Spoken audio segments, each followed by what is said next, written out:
இது வண்ணத்து பூச்சிகளின் குழந்தை படைப்பாளிகள் தளம். ஹாய் எல்லாருக்கும் வணக்கம். இது திருமதி எம்எல்ஏ தாமஸ் நினைவு படிப்பாளிகள் 2025 பெருமையுடன் வழங்கும் வண்ணத்து பூச்சிகளின் வலையொலி சேனல். நான் தான் உங்கள் முகேஷ். மக்களே, இன்றைக்கி தொடங்கிய வலையொலி சேனலில் வண்ணத்து பூச்சிகள் நிகழ்ச்சியில் தேன்மிட்டாய் 49வது எபிசோடில் உங்கள் எல்லோரையும் சந்திக்கலாம். ரொம்ப மெல்ச்சிடுற மக்களே. இப்போ நம்ம தேன்மிட்டாய் குழுவில் யார் ஃபஸ்ட்டு அழகாக கதை கூற வராங்க தெரியுமா மக்களே? நம்ம சுபிக்ஷா. இப்போ நம்ம சுபிக்ஷா வந்து அழகாக கதை கூற போகிறாங்க. அந்த கதையை எல்லோரும் நம்ம கேட்டு ரசிக்கலாமா மக்களே? என் பெயர் சுபிக்ஷா. இன்று கதை சொல்ல போகிறேன். தலைப்பு நீயா நானா. இது எனது 4ஆம் வகுப்பு புத்தகத்தில் இருந்து சொல்கிறேன். ஒரு ஊர்ல 2 பூனைக்குட்டி இருந்துச்சு. 2 பேரும் எப்போதும் சண்டை போட்டுக்கிட்டே இருப்பாங்க. நீயா நானா என்று போட்டி போடுவாங்க. ஒரு நாள் 2 பூனைகளும் மீன் பிடிக்க ஆத்துக்கு போனாங்க. போகும்போது யாரு அதிகமான மீனை பிடிக்கிறாங்க பார்க்கலாம் என்று விவாதம் பண்ணிக்கிட்டே போனாங்க. ரொம்ப நேரமா 2 பேரும் படகுல தனித்தனியா தூண்டில் போட்டு பார்த்தாங்க. மீன் கிடைக்கல. 2 பேரும் ரொம்ப டயர்டா ஆயிட்டாங்க. 2 பூனை குட்டிக்கும் மீன் கிடைக்கல. அப்போ திடீர்னு ஒரு பூனைக்கு மீன் தூண்டில்ல மாட்டிச்சு. ஆனா அத பிடிச்சு மேலே இழுக்க முடியல. அப்போ பூனை இன்னொரு பூனைய துணைக்கு கேட்டுச்சு. அந்த பூனையும் ஓடி வந்து தூண்டில இழுத்துச்சு. அப்போ அதுல ஒரு பெரிய மீன் மாட்டிச்சு. இப்போ இந்த 2 பூனையும் ஹாப்பியா அந்த பெரிய மீனை எடுத்துக்கிட்டு வீட்டுக்கு போனாங்க. இந்த கதையில இருந்து நாம என்ன தெரிஞ்சுக்கிறோம் என்றால், எப்பொழுதும் ஒற்றுமையாக இருந்தால் நமக்கு நன்மை.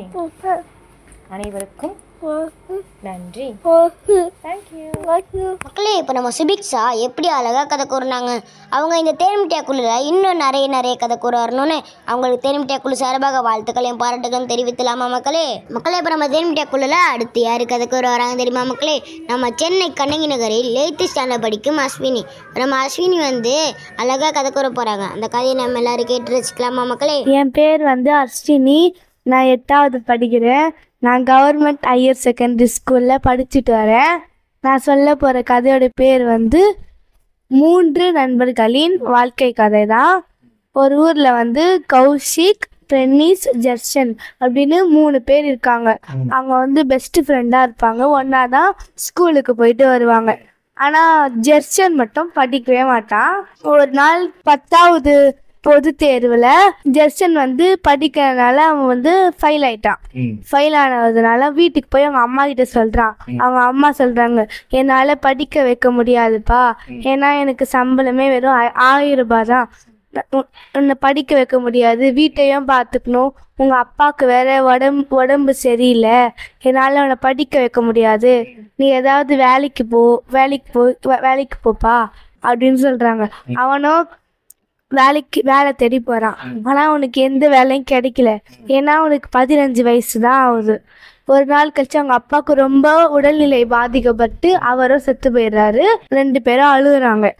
அவங்க அப்பா செத்து ஒரு வாரத்துல அவன் ரோட்ல நடந்து போகும்போது அவன் ஸ்கூல்ல படிச்ச பழைய நண்பர்களை பார்க்கறான். அவங்க நண்பர்கள் கௌஷிக் வந்து சொல்றான், ஏன்டா உனக்கு எந்த வேலையும் கிடைக்கலையா அப்படின்னு கேட்குறான். அதுக்கு தர்ஷனும் சொல்றான், இல்லடா உங்களை மாதிரி படிச்சுட்டு இருந்தா எனக்கு வேலை கிடைச்சிருக்கும், இப்போ எனக்கு வேலை கிடைக்கலடா அவனும் அழுதுகிட்டே சொல்றான், எனக்கு அப்பா இல்லை, அம்மா மட்டும் தான் இருக்காங்க, அவங்களுக்கும் உடல்நிலை பாதிக்கப்பட்டு இருக்கு, நான் என்ன பண்ணுவேன் அப்படின்னு கௌஷிக்கிட்ட சொல்றான். கௌஷிக்க சொல்கிறான், எங்கள் வீட்டாண்ட ஒரு கெஸ்ட் ஹவுஸ் இருக்குடா, அங்கே நான் கூட்டிட்டு போகிறேன், நீ அங்கே பார்த்துக்கோ அப்படின்னு சொல்கிறான். அதனால வீட்டுக்கு போய் அவங்க அம்மாவையும் கூட்டிட்டு போகிறான். அவங்க அம்மா கேட்குறாங்க, யாருப்பா இவங்க அப்படின்னு கேட்குறாங்க. அவங்க அம்மா யாருப்பான்னு கேட்குறாங்க. அவனும் சொல்கிறான், இல்லைம்மா என் ஸ்கூலில் படித்த என்னுடைய பழைய நண்பர்கள் தான், நம்மளை அவங்க வீட்டாண்ட ஒரு கெஸ்ட் ஹவுஸ்க்கு தான் கூட்டிகிட்டு போகிறாங்க, நீங்களும் வாங்கம்மா அப்படின்னு சொல்லி அவங்க அம்மாவையும் கூட்டிட்டு போகும்போது வீட்டில் தங்க வச்சுட்டு அவன் வந்து அவங்க தேவையான துணிமணிகள், சாப்பாடு, அவங்க தங்கறதுக்கு எல்லாமே பண்ணி கொடுக்குறான் அந்த பையனும். ஆனால் இப்போ வந்து அவனுக்கு ஜெர்ஷனுக்கு 22 வயசு ஆயிடுச்சு. அவனும் வேலை தேடி போகும்போது அவனுக்கு கூலி வேலை தான் கிடைக்குது. ஒரு நாள் செய்யும் போது யோசிக்கிறான், நம்ம படிச்சுட்டு இருந்தா இந்த மாதிரி இது கஷ்டப்பட வேண்டாம், அடுத்த ஜென்மம்னு எடுத்தா நம்ம கண்டிப்பா படிக்கணும் அப்படின்னு சொல்றான். மக்களே, நம்ம இப்போ அஸ்வின் எப்படி அழகாக கதை கூறினாங்க. அவங்க இந்த தெரிமிட்டியாக்குள்ள இன்னும் நிறைய கதை கூறணும்னு அவங்களுக்கு தெரிமிட்டியாக்குள்ள சார்பாக வாழ்த்துக்களையும் பாராட்டுகளும் தெரிவிக்கலாமா மக்களே? இப்போ நம்ம தெரிமிட்டியாக்குள்ள அடுத்து யார் கதை கூட வராங்க தெரியுமா மக்களே? 8th ஸ்டாண்டர்ட் படிக்கும் ஜனனி. இப்போ நம்ம ஜனனி வந்து அழகாக கதை கூற போகிறாங்க. அந்த கதையை நம்ம எல்லாரும் கேட்டு ரசிக்கலாமா மக்களே? என் பேர் வந்து ஜனனி. நான் வந்து 8th ஸ்டாண்டர்ட் B செக்ஷன் படிக்கிறேன். நான் இப்போ வந்து ஒரு கதை சொல்ல போகிறேன். ஒரு ஊரில் ஒரு அப்பா ஒரு அம்மா, அவங்களுக்கு வந்து 2 பசங்க, ஒரு பொண்ணு ஒரு பையன். அவங்க 2 பேரும் ரொம்ப ஜாலியாக, அவங்க 2 பேர் ட்வின்ஸ் வேற, அவங்க 2 பேரும் ரொம்ப ஜாலியாக விளையாடுவாங்க. அவங்க அப்பாவுக்கு வந்து இந்த 2 பசங்களை பார்த்து ரொம்ப சந்தோஷமா இருந்துச்சு. ஒரு நாள் வந்து அவங்க அப்பாவுக்கு வந்து ரொம்ப உடம்பு சரியாத போயிடுச்சு. அவங்க அப்பா உடம்பு சரியாத போனோடனே அவங்க அம்மா வந்து பார்த்து ரொம்ப கஷ்டப்பட்டாங்க. ஏன் என்ன ஆயிடுச்சு, உடம்பு சரியாத போயிடுச்சா, வாங்க ஹாஸ்பிட்டல் போகலான்னு சொன்னாங்க. அவங்களாம் ஹாஸ்பிட்டல் போனாங்க. இல்லை இது ரொம்ப சீரியஸாக இருக்கு அப்படின்னு சொன்னாங்க. இவங்க முனிஷும் கனிஷ்காவும் கேட்டு ரொம்ப அழுதாங்க. அழுதுட்டு போயிருக்கு. அவங்க அப்பாவுக்கு போக போக ரொம்ப உடம்பு தெரியாம போயிட்டோன்னு இவங்க என்ன பண்ணாங்க, ஒரு நாள் வந்து எப்பயுமே சாப்பிடுவாங்கல்ல, அதனால ஒரு நாள்ல வந்து வாங்க சாப்பிடலாம் அப்படின்னு சொல்லிட்டு எல்லாரையும் கூப்பிட்டுட்டே இருக்கும் போது இவங்க என்ன பண்ணாங்க, நீங்களும் வந்து சாப்பிடுங்க அப்படின்னு சொல்லிட்டு முனிஷ் அவங்க அம்மா வந்து சொன்னாங்க. சொல்லும் போது அவர் சாப்பிட்டுட்டே இருக்கும் போது அவர் வந்து அப்படியே மயக்க போட்டு கீழே வந்துட்டாரு. அவர் ஹாஸ்பிட்டலுக்கு இட்டுன்னு போயிட்டு செக்அப் பண்ணும் போது இவர் இல்லை சீரியஸா இருக்காரு, இன்னும் கொஞ்ச நேரம் தான் உயிரோட இருப்பாரு, அப்புறம் இறந்துருவாருன்னு சொன்னாங்க. அவங்க எல்லாரும் ரொம்ப அழுகுறாங்க. முனிஷ் கனிஷ்கா அவங்க அம்மா எல்லாரும் சேர்ந்து அழுகுறாங்க. அழுதுட்டே இருக்கும் போது கொஞ்ச நாள் கழிச்சு டாக்டரே வந்து சொல்லிடுறாங்க அவர் இறந்துட்டாரு அப்படின்றாங்க. ரொம்ப அழுகுறாங்க. அப்புறம் இவங்க அம்மாவுக்கு வந்து இப்போ இவர் ஹஸ்பண்ட் இறந்துட்டோன்னே இவங்க அம்மா வந்து வேலைக்கு இப்போதான் போக ஆரம்பிக்கிறாங்க. அந்த எந்த வேலையுமே கிடைக்கல. இவங்களுக்கு லாஸ்ட்ல ஒரு வீட்டு வேலை கிடைக்குது. அந்த வீட்டு வேலையில 500 சம்பளம் தராங்க. அந்த 500 இவங்க இப்போ கவர்மெண்ட் ஸ்கூல்ல படிச்சிருந்தாங்க. இப்போ வந்து ஃபீஸ் கட்டுற ஸ்கூல்ல படிச்சு என் புள்ள பெரிய ஆளாகி என்னை ரொம்ப நல்லா பார்த்துப்பான் அப்படின்னு சொல்லிட்டு இவங்க ஒரு பிரைவேட் ஸ்கூல்ல சேர்க்க போறாங்க. அப்போ ஒரு ஆளுக்கு 300 சொல்றாங்க. இவங்க என்ன பண்றாங்க, இவங்க பையன் மேல நம்பிக்கை வச்சுக்கிட்டு அந்த பொண்ணை வந்து ஸ்கூல் சேர்க்காம பண்ணிடுறாங்க. இந்த பையனை மட்டும் ஸ்கூல் சேர்த்து விட்டுறாங்க. இந்த பையன் ஸ்கூல் சேர்த்து விட்ட உடனே அந்த பொண்ணுக்கு வந்து ஒரு மாதிரி ஆயிடுது. அப்புறம் அந்த பொண்ணை வந்து இவங்க திட்டுறாங்க, நீ படிக்கலாம் கூடாது, நீ படிச்சு என்ன பண்ண போற, படிச்சு பெரிய ஆளாகி ஒன்றும் பண்ண போறது இல்ல, என் பையனா படிச்சு பெரிய ஆளாகி என்னை நல்லா பார்த்துப்பான், நீ என்ன அப்படி பண்ண மாட்டேன், நீ வேற ஒரு வீட்டுக்கு போனோடனே என்னை தெருத்தி விட்டுருவ அப்படின்னு சொல்லி அவங்க அம்மா திட்டிடுறாங்க அந்த பொண்ணை.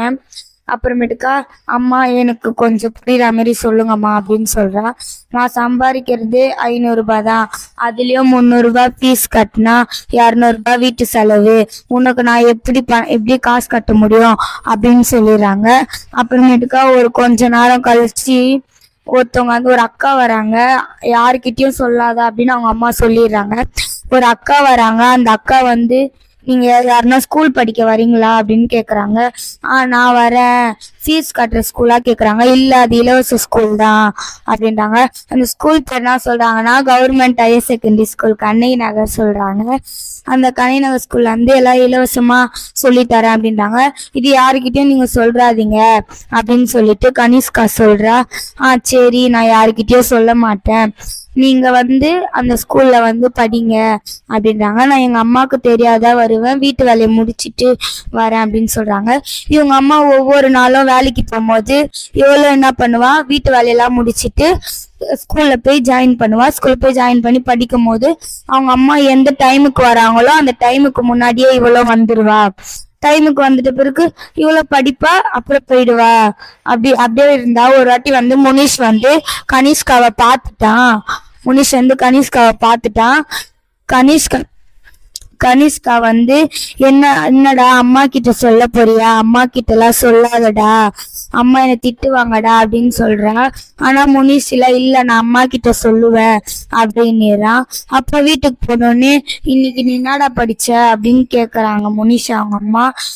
நான் வந்து மனப்பாட போயம் படிச்சம்மா அப்படின்னு சொல்றான். அப்புறமேட்டுக்கா கனிஷ்கா சாமா கழுவிட்டு இருக்கும் போது முனிஷ் வந்து அவங்க அம்மா கிட்ட சொல்றான், அம்மாமா கனிஷ்கா ஸ்கூலுக்கு போறத நான் பார்த்தேம்மா, அப்ப வந்து கனிஷ்கா வந்து எங்கேயோ ஸ்கூல்ல போயிட்டு படிச்சுட்டு இருந்தாமா அப்படின்றாங்க. அவங்க அம்மா வந்து சாமா கழுவிட்டு திட்டுறாங்க, ஏன் நீ ஸ்கூலுக்குலாம் போற, அது ஃபீஸ் கட்டுற ஸ்கூலா, என்னால ஸ்கூல் ஃபீஸ்லாம் கட்ட முடியாது, நான் என்ன பண்றது அப்படின்னு கேக்குறாங்க. அப்புறமேட்டுக்கா கனிஷ்கா வந்து சொல்றா, அம்மா அது ஃபீஸ் கட்டுற ஸ்கூல் இல்லம்மா, அது கவர்மெண்ட் ஸ்கூல்மா, கவர்மெண்ட் ஹையர் செகண்டரி ஸ்கூல்மா, அது கண்ணகி நகர்ல இருக்கு அப்படின்றா. அப்படியா, அவங்கள காட்டு, நான் வந்து பார்த்து பேசுறேன் அப்படின்னதுக்கு இவங்கள போய் அவங்க கிட்ட போய் பார்த்து பேசுறாங்க, சில விஷயத்த சொல்றாங்க. அதை இவங்களும் புரிஞ்சுக்கிட்டு அவங்க பொண்ணுகிட்ட சாரி கேக்குறாங்க.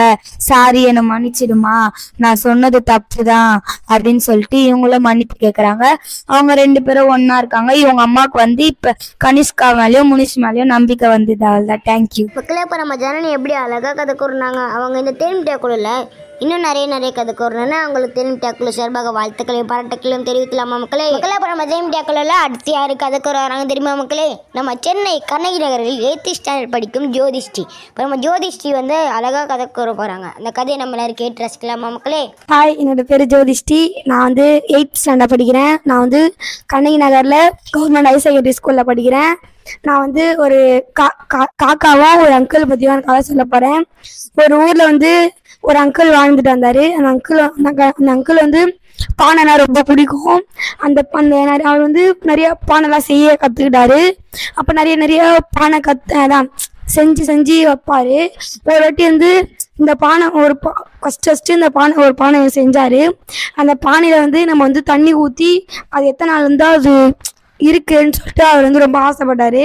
அதேமாரி அது ஃபஸ்ட்டு பண்ண அந்த பானையே வந்து தண்ணி ஊற்றி அதை ஒரு பக்கம் வச்சுட்டு இருந்தார்.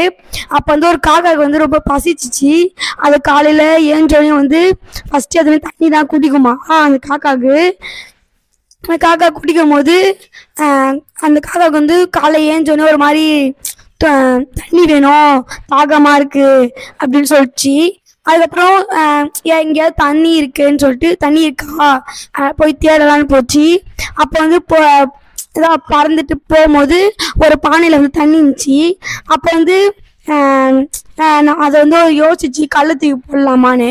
அதேமாதிரி கல்லை தூக்கி போட பானை வந்து விரிசல் விட்டுட்டே இருந்துச்சு. அதுக்கப்புறம் விரிசல் விடுதேன்னு சொல்லிட்டு பக்கத்தில் ஒரு குப்பை தொட்டி இருந்துச்சு. அந்த குப்பை தொட்டியில் வந்து ஸ்டார் இருந்துச்சு. அந்த ஸ்டார் எடுத்துன்னு வந்து போட்டு உயிலான்னு போச்சு. அப்பயும் எட்டலை. அந்த பானை பெருசா அதனால எட்டலை. திரும்பி வந்து அந்த பானை வந்து திரும்பி கள்ளத்துக்கு போடலாம், நம்ம தண்ணி வரும் சொல்லிட்டு திரும்பி கள்ளத்துக்கு போட்டுச்சு. போட்டுட்டே இருந்துச்சு. போக போக போக போக தண்ணி வரவே இல்லை. அப்படியே கம்மியாக தான் இருந்துச்சு. அதுக்கப்புறம் வந்து பட்டுன்னு ஒரு கள்ளத்துக்கு போடும் போது அப்படியே தண்ணி பானை உடஞ்சிச்சு. அப்போ வந்து என்னடா பானை உடையுன்னு சொல்லிட்டு அந்த அங்கிள் வந்து பார்க்கும்போது பானை உடஞ்சிருந்துச்சு. அப்போ வந்து அந்த காக்கா வந்து கீழே ஊற்றிருக்க தண்ணியை மட்டும் இது மாதிரி எடுத்து குடிப்போன்னு சொல்லிட்டு அப்படியே பறந்துக்கிட்டே குடிச்சிட்டு இருந்துச்சு. அப்போ வந்து அந்த அங்கிள் வந்து பார்க்கும்போது என்னடா இது தண்ணி ஊற்றிருக்கு உடஞ்சிருச்சுன்னு சொல்லிட்டு ரொம்ப கஷ்டமா இருந்தாரு. அப்போ அந்த காக்காவை பார்த்தோன்னே அந்த காக்காவை திட்டுறாரு. ஏன் காக்கா அப்படி பண்ற, எதுக்கு என்னோட பானையை உடைச்ச, உனக்கு என்ன தகுதி இருக்கு என்னோட பானையை உடைக்க, எதுக்கு என்ன உடைச்சேன்னு சொல்லிட்டு கேட்டாரு. அப்போ வந்து அந்த காக்கா வந்து இல்லை எனக்கு ரொம்ப தண்ணி தாக்கம் அடிச்சிச்சு, அதான் வந்து தண்ணி குடிச்சேன் சொன்னாரு. அதுக்கு பட்டுன்னு வந்து காக்கா வந்து யோசிச்சு நம்ம பேசுற பாஷெல்லாம் அவங்களுக்கு எப்படி மனுஷங்களுக்கு எப்படி புரியுதுன்னு சொல்லிட்டு அது வந்து நான் பேசுறது எப்படி உங்களுக்கு கேட்குதுன்னு சொல்லிட்டு யோசிச்சு. அப்போ வந்து அந்த அங்கிளுக்கு வந்து இது எல்லாமே புரிஞ்சிச்சு. என்னன்னு யோசிக்கிறியா, நான் எல்லாரும் மாரி கிடையாது, நான் ஒரு வித்தியாசமான பிறவி சொல்லிட்டு அவரே சொல்லிக்கிட்டாரு. நான் வந்து எல்லாரும் மாரி இல்லை, நான் வந்து காக்கா மிருகங்கள் பேசுறது எல்லாமே எனக்கு கேட்கும், எல்லாமே எனக்கு தெரியும் சொல்றாரு. சரி சரி சரி அங்கிள், எனக்கு வந்து தண்ணி கொடுங்க, கொஞ்சம் தண்ணி வேணும் சொல்லிட்டு காக்கா. அது வந்து அங்க அங்கிள் என்ன சொன்னாரு, தண்ணி வேணுமா, தண்ணி கேட்டிருந்தா நான் வந்து நீ வந்து காக்கான்னு கத்தியிருந்தாலே எனக்கு புரிஞ்சிருக்கும், நானும் வந்து தண்ணி சாப்பாடு எல்லாமே வச்சிருப்பேனே, நீ வந்து எதுக்கு அதை உடைச்ச, நான் அது வந்து கஷ்டப்பட்டு ஃபர்ஸ்ட் நான் அதை தான் வந்து நான் அதை தான் அந்த பானை செஞ்சு அதில் தண்ணி ஊற்றி எத்தனை நாள் அது இருக்குன்னு சொல்லிட்டு நான் ரொம்ப ஆசையாக இருந்தேன். நான் அந்த தண்ணியை வச்சுட்டு அடுத்த நிமிஷம் நான் உள்ளே போய் அதுக்குள்ளே நீ உடச்சிட்டியே, சரி விட பார்த்துக்கலான்னு சொல்லிட்டு காக்கா வந்து வெயிட் பண்ண சொன்னார். அதுக்கப்புறம் அது வந்து மொட்டை மாலை உட்காந்துச்சு. அந்த அங்கிள் வந்து சாப்பாடு அப்போ வந்து அந்த வீட்டில் வந்து ரொம்ப விசேஷமாக சாப்பாடாக செஞ்சு வச்சுருந்தாங்க. அதெல்லாம் எல்லாத்தையும் எடுத்துகிட்டு வந்து அங்கே வச்சாரு. பானையில் வச்சோடனே பானையில் இந்த தட்டில் வச்சாரு. தட்டில் வச்சோடனே அந்த காக்கா வந்து ரொம்ப ரொம்ப ரொம்ப அதிகமாக சாப்பிட்டுட்டு ரொம்ப ஜாலியாக அந்த அங்கிள் கிட்ட வந்து தேங்க்ஸ் அங்கிள், எனக்கு வந்து இந்த சாப்பாடு கொடுத்ததுக்குன்னு சொன்னோடனே அவர் வந்து சரி ஓகே ஓகே நானும் உனக்கு சாரி சொல்கிறேன், நான் ரொம்ப திட்டேன் சாரின்னு சொல்கிறேன். Thank you master. மக்களே, இப்போ நம்ம ஜோதிஷ்டி எப்படி அழகாக கதை கூறினாங்க. அவங்க இந்த தேன்மிட்டியா குழுவில் இன்னும் நிறைய கதை கூறணுன்னு அவங்களுக்கு தேன்மிட்டியா குழு சார்பாக வாழ்த்துக்களையும் பாராட்டுகளையும் தெரிவிக்கலாமா மக்களே? இப்போ நம்ம தேன்மிட்டியா குழுவில் அடுத்து யார் கதை கூற வராங்க தெரியுமா மக்களே? 2ஆம் வகுப்பு படிக்கும் ரித்திகாஸ்ரீ. இப்போ நம்ம ரித்திகாஸ்ரீ வந்து அழகாக கதை கூற போகிறாங்க. அந்த கதையை எல்லாரும் நம்ம கேட்டு ரசிக்கலாமா மக்களே? என் பெயர் ரித்திகாஸ்ரீ, நான் 2ஆம் வகுப்பு படிக்கிறேன். இன்று ஒரு குட்டி கதையை சொல்லப்பட்டா. ஒரு ஊரில் ஒரு பெரிய காடு இருந்து, ரொம்ப பயங்கரமான காடாம். அல்ல சீட்டா இருக்குமா, லயன் இருக்குமா, ரேபிட் இருக்குமா, டாட்டாய்ஸ் இருக்குமா, மேன் இருக்குமா, ஆண்ட் இருக்குமா, எலிஃபண்ட் இருக்குமா, இது மாதிரி நிறைய இருக்குமா. ஆனால் அப்படி ஒரு நாள் நிறைய இருக்கும்போது ஆனால் இந்த எலிஃபண்ட்டை பற்றி காலையில் சேர்த்துக்க மாட்டாங்களாம். ஏன்னா இந்த எலிஃபண்ட் ஒரு காது வச்சாலே நம்ம எலும்பு வளைஞ்சிரும். அப்போ அதெல்லாம் எப்படி, அதனால இதுங்க சேர்த்துக்கலாம். ஏன் எலிஃபண்ட்டு ரொம்ப டார்ச்சர் பண்ணுறான்ப்பா அப்படின்னு ரேபிட் சொல்லுவான். இந்த ஆண்ட் சொல்லுவான், அவன் என்னை மிதிச்சான்னு வச்சுக்கோங்களேன், மனுஷங்க மிதிச்சாலே நான் சும்மா செத்துடுவேன், அப்போ இந்த யானை செத்த டோட்டலாகவே செத்துடுவேன். அதே இந்த மனுஷங்களா இருந்தாலே ஒரு மாதிரி பண்ணுறாங்க, அதனால சொல்லிக்கிட்டே இருக்கிறான் ஆண்ட் மட்டும் நிறைய விஷயத்த. அப்படி பேசிக்கிட்டு இருக்கும் போது இந்த எலிஃபண்ட் காதல் வாங்கி என்ன பட்ட கிண்டல் அடிக்கலை அப்படின்னு இந்த ஆண்ட் எலிஃபண்ட் சொன்னிச்சு. தேவையில்லை இல்லாமல் எங்ககிட்ட வந்து இப்போ வம்பிழுக்காத அப்படின்னு இந்த ஆண்ட் சொன்னிச்சான். எனக்கே பதில் கொடுக்குறியா, அதெல்லாம் என்கிட்ட இங்கே இருக்காருப்பா, ஸோ நீ என் வீட்டை எங்ககிட்ட என் கிராமக்கிட்டே வந்துட்டா, அப்போனா ஆளையும் நாங்கள் அடிச்சிடுறோம் அப்படின்னு இது சொன்னிச்சேன். அதான் ஒன்றுமே ஆகாது அப்படின்னு இது வேணும். உடனே இவங்க 2 பேரும் சண்டை போட்டுக்கிட்டே இருந்தாங்களாம். அப்படி ஒரு நாள் சண்டை போட்டுக்கிட்டே இருக்கும்போது டக்குன்னு லயன் வந்துச்சான். என்னப்பா ஒழுங்காவே ஏதோ நான் வந்தோடனே வேறு மாதிரி தெரியுங்க, அதுக்கு முன்னாடி ஏதோ பஞ்சாயத்து பண்ண மாதிரி பண்ணிட்டுக்கிறீங்க அப்படின்னு லயன் சொல்லிச்சான். அது ஒன்றும் இல்லைப்பா, உங்ககிட்ட மறைக்கிற ஒன்று, நமக்கு பர்த்டேக்கு என்ன வாங்கலான்னு யோசிச்சுட்டு இருக்கிறோம் அப்படின்னு சொன்னிச்சா. உடனே டேன்ட்டு சொல்லிச்சு, சூஜின்னு சொல்லிடு, அப்புறம் அவனை விட மாட்டோம் அப்படின்னு சொல்லிச்சா. ஆமாம் லயன் அப்படின்னு இதுவும் சொல்லிச்சான். ஓகே என் பர்த்டே இன்னும் 4 டேஸில் வரப்போகுது, நல்லா யோசிச்சுங்க அப்படின்னு இதுவும் சொல்லிட்டு இதுவும் கொலை வெளியில் போயிட்டு இருந்தான். அப்போது இது சொன்னிச்சா இந்த எலிஃபண்ட்டு, நாங்கள் தான் ஒரு அடி வச்சாலும் எல்லோரும் வந்து போயிடுவீங்க, என்கிட்ட லைன் கிட்ட வர சீனை போடுறீங்களா, பார்த்துருவோம். அப்புறம் நாளைக்கு ரன்னிங் ரேஸ் வைப்போமா, அதில் டோட்டல்ஸ் ஜெயிச்சிச்சுன்னா நான் வின், ஜெயிச்சிச்சுன்னா அது வின்னடும். அப்போ நீங்கள் என்ன பண்ணணும்னா, நான் என்ன பண்ணணும், உங்கள்கிட்ட எப்பயுமே வரமாட்டேன். அது நான் ஜெயிச்சிட்டேன்னா நான் உங்கள்கிட்ட நீங்கள் என்கிட்ட வரவே கூடாது அப்படின்னு இது சீரியஸை போட்டுச்சான். சரி அதான் ஒன்று சொன்னியே அது போதும் அப்படின்னு இது சொன்னிச்சு. இதுவும் போயிடுச்சான். அப்புறம் மார்னிங்கு டாக்டர் சொல்லிச்சான், ப்ளீஸ்ப்பா நான் வேணா ரேபிட்டை வச்சுக்கலாம் அப்படின்னு நீங்கள் சீக்கிரட்டாக சொல்லிட்டாங்களாம். உடனே டாக்டர்ஸ் போய் சொல்லிச்சோம், நம்ம ரேபிட்டை வச்சுக்கலாம், ஏன்னா நீங்களும் அளவும் ரொம்ப ஸ்பீடு, யார் ஜெயிக்கிறாங்கன்னு ஈஸியாக கண்டுபிடிச்சிடலாம், நான் ஸ்லோவு, ஸோ நீங்கள் என்ன வேணாலும் பண்ணுவீங்க, அதனால் நம்ம ரேபிட்டே கன்சிடர் பண்ணிக்கலாம் அப்படின்னு சொன்னிச்சா. உடனே ரேபிட்டும் அப்போ ஓகேன்னு சொன்னல, இதுவும் ஓகேன்னு சொல்லிச்சான். எப்படியா இருந்தாலும் நானே ஜெயிக்க போகிறேன்னு ஓவர பில்லட் கொடுத்துச்சான். டக்குன்னு ரீஸ்டார்ட் ஆகிடுச்சான். ரேபிட் ஃபாஸ்ட்டாக ஓடிக்கிட்டே இருந்துறான். ஓடிக்கிட்டே இருந்தாங்களா இவங்க 2 பேரும். ரேபிட் டக்குன்னு மூச்சு வாங்கணும்ல, அதுக்கிட்ட ஒரு வாட்டர் இருந்ததுன்னா கையில், அதை குடிச்சிக்கிட்டே வந்துச்சான். டக்குன்னு குடிச்சுக்கிட்டு இருக்கும்போது வாட்டர் பாட்டில் கீழே விழுந்துச்சான். வாட்டர் பாட்டில் விழுந்தா என்ன, நம்ம ஜெயிச்சாலும் கரெக்டு அப்படின்னு பூட்டிக்கிட்டே இருந்துதான். டக்குன்னு நின்றுச்சான், ஏன்னா கேமே முடிஞ்சிருச்சான். ஆனால் எலிஃபண்ட் ஜெயிக்கலையும், ரேபிட்னா ஜெயிச்சிருச்சான். ஆனால் இது லைனுக்கு எப்பயோ தெரியும், ஏன்னா இவங்க ஆல்ரெடி சொல்லி வச்சுட்டாங்க. என்ன எலிஃபண்ட்ஸ் அன்னைக்கு சொன்ன, நாங்கள் பெஸ்ட் இல்லை நீனா பெஸ்ட்டா, உலகத்தை உடச்சி போட்டுருவோண்ணா அப்படின்னு இந்த லைன் ஸ்டைலிஷாக சொல்லிச்சா. சரி இன்னொரு வயசு உனக்கும் எனக்கும் வச்சிடலாம் அப்போலாம் அப்படின்னு சொல்லிச்சா. உடனே லாயன் கொள்ள வெறியில் உட்காந்துருந்துக்கா. கிரேஸ் ஜாஸ்தானே இப்படி அப்படின்னு 2க்குமே இருமல் வந்துக்கிட்டே இருந்தான். எலிஃபண்ட் கத்த இந்த லைனால கண்ட்ரோல் பண்ணவே இல்லையா. இப்படி நீ பண்ணிட்டே இருந்தா லயனு. ஆனால் எலிஃபண்ட் வந்து அப்படின்னு அதோட வாய்ஸை கட்டிக்கிட்டு இருந்தாராம். டக்குன்னு கேமும் முடிஞ்சிச்சு. அப்புறம் இவங்களோட டீம் தான் முடிஞ்சிச்சான். நான் என்ன ஜெயிச்சிச்சான், என்ன இது நான் ஜெயிக்காம போயிடுச்சுனா. ஐயோ இப்போ என்ன பண்ணுவேன், அப்போ நான் எல்லாருக்கும் வச்சிருப்பட்டாங்களா அந்த டோட்டல் ஸ்கோர் ஆண்ட்டுக்கு வேண்டவே போயிட்டான். அவங்க ரொம்ப ஸ்லோவாக நடப்பாங்க, நம்மளுக்கு அவங்களுக்கு மட்டும் வேணாம் அப்படின்னு ஆசை வந்துச்சு. அப்போ தம்பி என்ன விட்டுட்டிங்களா, அப்புறம் நானும் எலிஃபண்ட்டும் ஃபஸ்ட்டு போகிறோம் அப்படின்னு சொன்ன உடனே ஓடினாங்க. எல்லாத்தையும் கேன்சல் பண்ணல, நம்மளோட ஆண்ட் டீம் தான் ஜெயிச்சிச்சான். லயன் டீம்னா எலிஃபண்ட்லாம் மூச்சு வாங்க வந்துடும்.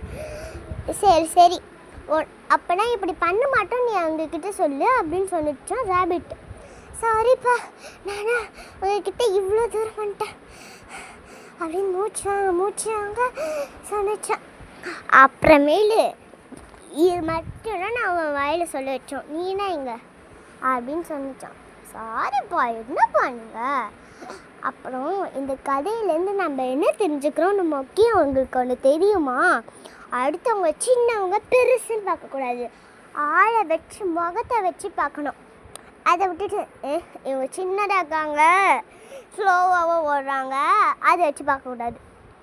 எப்பயும் நம்மளோட ஒர்க்கில் கரெக்டாக இருக்கணும். அதோட வெற்றிலையில் யாரும் இருக்க மாட்டாங்க. தேங்க்யூ. மக்களே, இப்போ நம்ம ரித்திகாஸ்ரீ எப்படி அழகாக கதை கூறினாங்க. அவங்க இந்த தேன்மிட்டியா குழுவில் இன்னும் நிறைய கதை கூற வரணும்னு அவங்களுக்கு தேன்மிட்டியா குழு சிறப்பாக வாழ்த்துக்களையும் பாராட்டுக்கும் தெரிவித்தலாமா மக்களே. இப்போ நம்ம தேன்மிட்டியா குழுவில் அடுத்து யார் கதை கூற வராங்க தெரியுமா மக்களே? நம்ம சில்ட்ரன்ஸ் பார்லிமெண்ட்லேருந்து வரும் மேரி ரியா. இவங்க வந்து நீர் அமைச்சர். இவங்க வந்து ஒரு கதை கூற போகிறாங்க. அந்த கதையை நம்ம எல்லாரும் கேட்டு ரசிக்கலாமா மக்களே? வணக்கம், நான் ரூட் சில்ட்ரன்ஸ் பார்லிமெண்ட்லேருந்து வரேன். நான் வந்து நீர் அமைச்சராக இருக்கேன் ரூட் சில்ட்ரன்ஸ் பார்லிமெண்ட்டில். என் பேர் வந்து மேரி ரியா. நான் வந்து நீங்கள் ஒரு குட்டியாக கதை சொல்ல போகிறேன். அந்த கதை வந்து எப்படி ஸ்டார்ட் ஆகும்னா, ஒரு ஊரில் வந்து ஒரு பொண்ணு இருப்பா. அந்த பொண்ணு வந்து ஒரு வாட்டி கூட பாவம் செஞ்சுருக்க மாட்டா, எல்லாருக்கும் உதவி மட்டும் செஞ்சுருப்பா. அப்போ வந்து கடவுளே அவளை கூப்பிட்டு ரெண்டு தூதர்களை அனுப்பி அவளுக்கு நரகத்தையும் சொர்க்கத்தையும் சுற்றி காட்டுங்க அப்படின்னு சொல்லியிருப்பாங்க.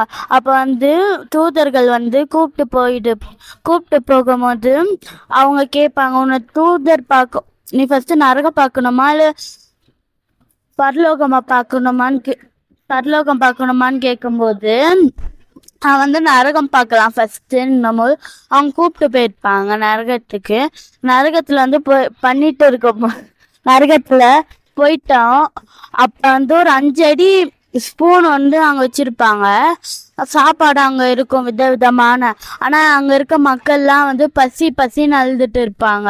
அப்போ வந்து அந்த பொண்ணு வந்து தூதருங்க கிட்ட கேட்டுருப்பா, இங்கே இவ்வளோ பெரிய ஸ்பூன் இருக்கு, சாப்பாடும் அவங்க கண் முன்னாடி இருக்கு, ஏன் அவங்க பசின்னு அழுதுட்டு இருக்காங்கன்னு கேட்கும் போது அவங்க ஒன்றுமே சொல்லாமல் பரலோகம் கூப்பிட்டு போயிருக்காங்க. கூப்பிட்டு போனோன்னே அங்கேயும் அதே 5 அடி ஸ்பூன் இருக்கு, சாப்பாடும் விதவிதமாக இருக்கு. ஆனால் அங்கே வந்து மக்கள் வந்து பசின்னு அழுவல, எல்லாம் சிரிச்சு மகிழ்ந்துட்டு இருக்காங்க. அப்போ வந்து பொண்ணு வந்து கேட்டிருப்பா, நீங்கள் சொல்லுங்க எதுக்கு இங்கே மட்டும் சந்தோஷமா இருக்காங்கன்ட்டு கேட்கும் போது அவர் தூதர் சொல்லியிருப்பாரு, இங்கே வந்து பரலோகத்தில் வந்து எல்லாம் ஜாயின் பண்ணி சாப்பிடுவாங்க, மற்றவங்களுக்கு ஊட்டி விட்டு சாப்பிடுவாங்க. அதனால தான் இங்கே பசின்னு அழுகலை. ஆனால் நரகத்தில் வந்து நான் மட்டும் சாப்பிட்டா போதும்னு நினைக்கிறவங்க தான் அங்கே இருக்காங்க, அதனால தான் அவங்க அழுகுறாங்க. இதோட மாரல் ஆஃப் த ஸ்டோரி வந்து நம்ம நன்மையே செய்யணும்.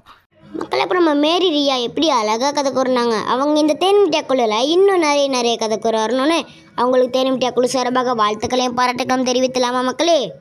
இப்போ நம்ம தேன்மிட்டியா குழுவில் அடுத்து யார் கதை கூற வராங்க தெரியுமா மக்களே? நம்ம டுமிங் குப்பம் 5ஆம் பிளாக்கில் இருந்து பேசும் ஷாலினி. இப்போ நம்ம ஷாலினி வந்து 1வது துறை அமைச்சர். அவங்க வந்து ஒரு கதை கூற போகிறாங்க. அந்த கதையை நம்ம எல்லாரும் கேட்டு ரசிக்கலாமா மக்களே? நான் ரூட் சில்ட்ரன்ஸ் பார்லிமெண்ட்லேருந்து கதை சொல்லுறேன். இந்த கதை தான் ரிச் அண்ட் புவர்.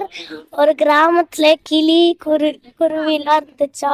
அந்த குருவியெல்லாம் அந்த புவர் ஒரு இன்னொரு மரத்துல வந்து காக்கா ஃபேமிலி இருந்துச்சா. அது வந்து ரிச். அடுத்து அந்த குருவிலாம் வந்து அவங்க கிட்ட காசு சம்பாரிச்சு நிறைய காட்டிட்டு இருக்கா. நான் என் வீடை பார்த்தியா, உன் வீடை பாரு இப்படி இருக்கு அப்படின்ட்டு வந்து கிண்டல் பண்ணிட்டு இருந்தாங்க. அப்போ அந்த காக்கா டெய்லியும் அந்த கஷ்டத்தை வந்து பொறுத்துட்டு இருக்குது. ஒரு நாள் வந்து கடவுள் வந்து அந்த காக்கா கிட்ட பேசினார், உனக்கு எந்த வர வேணாலும் கேளு நான் தரேன் அப்படின்ட்டு கேட்டாங்க. அதுக்கு அந்த காக்கா சொல்லிச்சு, எனக்கு என் பசங்க உயிரோட இருக்கணும், சாப்பாடு வேணும், அவ்வளோதான், சொத்துலாம் வேண்டாம் அப்படி சொல்லுறாங்களாம். அப்போ வந்து கடவுள் வந்து அதை அவனுக்கு நான் தரேன், அதை நீ வச்சு தான் வாழணும் அப்படின்னு சொன்னாங்க. அடுத்தது அதை வச்சு தான் அவங்க வாழ்ந்து குடும்பம் பண்ணிக்க. மக்களே, இப்போ நம்ம ஷாலினி எப்படி அழகாக கதை கூறினாங்க. அவங்க இந்த தேன்மிட்டியா குழுவில் இன்னும் நிறைய கதை கூறணும்னு அவங்களுக்கு தேன்மிட்டியா குழு சார்பாக வாழ்த்துக்களையும் பாராட்டுக்களையும் தெரிவித்தலாமா மக்களே? இப்போ நம்ம தேன்மிட்டியா குழுவில் அடுத்து யார் கதை கூற வராங்க தெரியுமா மக்களே? நம்ம சென்னை கண்ணகி நகரில் 8th ஸ்டாண்டர்ட் படிக்கும் சிவராமகிருஷ்ணன். இப்போ நம்ம சிவராமகிருஷ்ணன் வந்து அழகாக கதை கூற போகிறாங்க. அந்த கதையை நம்மளால கேட்டு ரசிக்கலாமா மக்களே? எல்லாருக்கும் வணக்கம். என் பேர் வந்து ஏ சிவராமகிருஷ்ணன். நான் வந்து 8th ஸ்டாண்டர்ட் ஏ செக்ஷன் படிக்கிறேன். கண்ணகி நகர் ஸ்கூலில் கவர்மெண்ட் ஹையர் செகண்டரி ஸ்கூலில் படிக்கிறேன். நான் வந்து சூப்பர்மேன் கதை நான் சொல்ல போகிறேன். ஒரு ஊரில் ஒரு சிட்டியில் வந்து 4 சூப்பர்மேன் இருந்தாங்க. அந்த சூப்பர்மேன் வந்து அநியாயத்தெல்லாம் தடுப்பாங்க. அவங்க வந்து பாட்டிக்கு தாத்தா பாட்டிக்கு எல்லாம் ஹெல்ப் பண்ணி எல்லாம் சைக்கிள் எல்லாம் ரிப்பேர் ஆயிடுச்சுன்னா எல்லாம் பண்ணி கொடுத்து அதெல்லாம் பண்ணுவாங்க. ஒரு நாள் அப்படி ஆயிடுச்சுன்னா என்ன ஆயிடுச்சுன்னா ஒரு சின்ன பாப்பா வந்து கட்டின்னு பார்த்தாங்க. அப்போ என்ன பண்ணாங்கன்னா அந்த 4 பேரும் 4 சூப்பர்மேன் வந்து அவங்கெல்லாம் அச்சு போட்டு அந்த பாப்பாவை வந்து அவங்க வீட்டில் சேஃபாக சேர்த்துட்டாங்க. அப்புறம் என்ன ஆச்சுன்னா அவங்க அடிப்பட்டாங்களே டெரரிஸ்ட், அவங்க வந்து அவங்க குரூப் வந்து டெரரிஸ்ட்டு. அப்போ வந்து என்ன பண்ணாங்கன்னா அவங்க போய் டெரரிஸ்ட்கிட்டலாம் போய் சொல்லிட்டு அவங்க வந்து ஒரு 1000 பேர் அந்த மாதிரி கிட்ட வந்துட்டாங்க. இவங்க வந்து 4 பேர் தானே, அதனால சமாளிக்க முடியாதுன்னு வேற நாடு போயிட்டாங்க. அப்போ வந்து என்ன பண்ணாங்கன்னா டெரரிஸ்ட் இவங்க வந்து தேர்ந்தாங்க. அப்போ வந்து இப்போ இவங்க 4 பேரும் அங்கே யூரோப்பில் இருந்தாங்க. இவங்க வந்து மறைமுகமாக வாழ்ந்துன்னுக்குறாங்க டெரரிஸ்ட்டுக்கு தெரியாமல். ஒரு நாள் என்னாச்சு, அவங்க 4 சூப்பர் மேனில் ஒரு மேன் இறந்துட்டாரு. காரு ஒரு ஆக்சிடென்ட் ஆயிடுச்சு. அப்போ வந்து என்ன அவங்க அடக்கம் பண்ணிட்டு அவங்களோட ரத்தம் வந்து எடுத்துட்டாங்க, அவங்களுக்கு தேவைப்படும். அதே மாதிரி என்ன பண்ணாங்கன்னா அதே மாதிரி ஒரு மாதம் 2 மாதம் கழிச்சு இன்னொருத்தர் இறந்துட்டாரு. அது வந்து மர்ம முறையில் எப்படி கொலை செய்யப்படுறாங்க, அவங்களுக்கு டவுட் வந்துச்சு இவங்க தான் டெரரிஸ்ட் தான் பண்ணுறாங்க அப்படின்ட்டு. இவங்களாம் போகிறாங்க. இவங்களுக்கு தெரிஞ்சிச்சு அவங்க அவங்க 2 பேரும் இறந்துட்டாங்களே, அவங்க 2 பேரும் அவங்கள 2 பேரோட ரத்தத்தையும் எடுத்துட்டாங்க. அவங்க வந்து வேற அந்த யூரோப்லேருந்து வேற நாடுக்கு போகிறாங்க. அங்கே என்ன பண்ணுறாங்கன்னா அங்கே வந்து ஒரு சயின்டிஸ்ட் இருக்கிறாரு. அவர் வந்து அவருக்கு வந்து அவங்க இப்போ செத்தவங்களெல்லாம் உயிரோட கொண்டு வர மாரி பண்ணுறாரு. அவர் வந்து என்ன பண்ணுறாருன்னா இப்போ நீங்கள் அவங்க கிட்ட சொல்கிறாங்க, 2 சூப்பர்மேன் சொல்கிறாங்க, நீங்கள் வந்து அந்த ஒரு லிக்விட் வந்து எடுக்கணும். அதுக்கு நீ என்ன பண்ணணும்னா ஒரு ஃபாரஸ்ட்டில் வந்து ஒரு செடி, ஒரு அரிய வித செடி வந்து இருக்கும். அதுக்கு கீழே வந்து ஒரு பொட்டி இருக்கும். அதில் சாவிலாம் இருக்கும். ஆனால் அது உள்ளே போனால் யாருன்னா செத்துருவாங்க அப்படின்றாங்க. நாங்கள் போகிறோம் சார், அப்படியே அவன் சயின்டிஸ்ட் கிட்ட சொல்கிறோம் நாங்கள் அவங்களாம். அப்புறம் அவங்க போகும்போது அங்கே என்ன ஆகுதுன்னா அந்த ஃபாரஸ்ட்டில் வந்து ஒரு தங்க பாம்பு இருக்கு. அங்கே 2 பேர் தானே இருக்காங்க. அதனால வந்து தங்க பாம்பு வந்து ஆசைப்பட்டு அங்கே வந்து இது விற்றா அவனுக்கு காசு கிடைக்கும். ஒரு சூப்பர்மேன் வந்து அவர் எடுக்க போகும்போது அந்த பாம்பு வந்து கொத்திச்சு, அவர் இறந்துட்டாரு. இப்போ அந்த சூப்பர்மேன் வந்து அங்கேயே விட்டு அவர் வந்து அந்த கெமிக்கல் அந்த செடி எடுத்துட்டு அந்த இறந்தார்ல அவரு தூக்கின்னு வந்துட்டார் சயின்டிஸ்ட் கிட்ட. இப்போ வந்து 3 பேர் இப்போ இறந்தவர் வந்து அந்த லிக்விட் ஒரே ஒரு டிராப் மட்டும் ஊத்துறாரு, அவங்களும் உயிரோட வந்துடுறாங்க. அதே மாதிரி அங்கே ரத்தம் இருக்கும்ல, அது யூஸ் ஆகும்னு சொன்னால இதுக்கு தான். அந்த ரத்தம் வந்து அந்த ரத்தத்தோட அந்த லிக்விட் பண்ணால் அவங்க வந்து உயிரோட வந்துடுவாங்க. இப்போ வந்து 4 பேரும் உயிரோட வந்துட்டாங்க. திரும்ப வந்து அவங்க அந்த லிக்விடை சேவ் பண்ணுறாங்க. அது ஒரு மாதிரி பொட்டியில் வச்சு இது நம்மளுக்கு தேவைப்படும் அப்படின்னு வைக்கிறாங்க. இவங்க வந்து திரும்ப எல்லாம் அந்த ஊர்லேயே அந்த நாட்டிலே இவங்க என்ன நல்லா பண்ணுமோ, எதெல்லாம் நல்லது பண்ணுமோ அதெல்லாம் நல்லது பண்ணி இவங்கெல்லாம் அப்புறம் பண்ணுறாங்க. அவ்வளோதான். நன்றி, வணக்கம். இப்போ நம்ம சிவராமகிருஷ்ணன் எப்படி அழகாக கதை கூறினாங்க. அவங்க இது தேன்மிட்டாக்குள்ள இன்னும் நிறைய கதை கூறினானே. அவங்களுக்கு தேன்மிட்டாக்குள்ள சார்பாக வாழ்த்துக்களையும் பாராட்டுகளையும் தெரிவிக்கலாமா மக்களே? இந்த வாரத்தினுடைய தேன்மிட்டா நிகழ்ச்சி நிறைவடைகிறது. மீண்டும் அடுத்த வாரம் ஞாயிற்றுக்கிழமை மாலை 6 மணிக்கு யூடியூப் அண்ட் ஸ்பாட்டிஃபை செயலியில் திருமதி தாமஸ் இணையப்படிப்பார்கள் 2025 பெருமையுடன் வழங்கும் வண்ணத்து பூச்சிகள் வலையொலி சேனலை காண தவறாதீர்கள் மக்களே. இந்த வாரம் உங்களிடமிருந்து விடைபெறுவது உங்கள் முகேஸ்வரன். பாய்.